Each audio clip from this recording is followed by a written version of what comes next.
சொல்ல வச்சிருக்கான். அல்ஹம்துலில்லாஹ் தான் முதல் குர்ஆனுடைய ஆயத்தே ஆரம்பம். நம்ம பிஸ்மில்லாஹிர் ரஹ்மானிர் ரஹீம் ஓதுறது அல்லாஹ்வின் திருநாமத்தை கொண்டு ஆரம்பம் செய்கிறேன் தான். ஆனா குர்ஆனுடைய முதல் என்னது?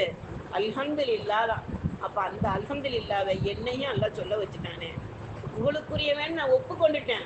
யா அல்லாஹ், நான் அடுத்தவர்களிடம் இழிவுபடுத்தி விடாதே, மலக்குமார்களிடம் என்னை இழிவுபடுத்தி விடாதே அப்படின்னு அல்லாட்ட கேட்கக்கூடிய வார்த்தை தான் அந்த அல்ஹம்துலில்லாஹ், புகழ்ச்சிக்குரிய வார்த்தை. அடுத்து நம்ம அல்லாஹு அக்பர் சொல்றோம். அல்லாஹு அக்பர் நம்ம சொல்றது பெருசா ஒண்ணு நம்ம நினைக்கலாம். இதுன்னா அல்லாஹு அக்பர் மிக பெரியவன். எவ்வளவு பெரியவன்? பூமி, வானம், பிரபஞ்சங்கள், அளவு, கடல், மலை எல்லாம் சேர்ந்து ஒண்ணு சேர்ந்து ஒரு அல்லாஹு அக்பர் சொன்னாலும் ஈடாது. நம்ம என்ன ஸ்பீட்ல ஓதுறோம்? அல்லாஹ் தஆலா இந்த 3 தக்பீர்களையுமே சுப்ஹானல்லாஹ், அல்ஹம்துலில்லாஹ், அல்லாஹு அக்பர்லயே 8 வார்த்தை தான் வச்சிருக்கான்.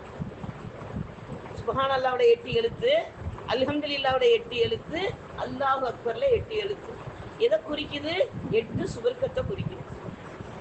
அல்லாஹ் தஆலா 7 நரகத்தை படைச்ச அல்லாஹ் அவனுடைய கருணையை காட்டுவதற்காக, அவனுடைய விசாலத்தை காட்டுவதற்காக, அவனுடைய மன்னிப்பை காட்டுவதற்காக சொர்க்கத்தை 8ஆ படைச்சு வச்சிருக்கான்.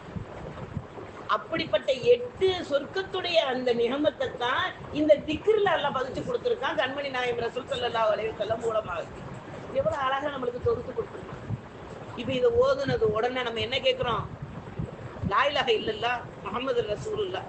ஒவ்வொரு வார்த்தைக்குமே நம்ம முஹம்மது ரசூலுல்லாஹ் சொல்லி ஓதலாம்.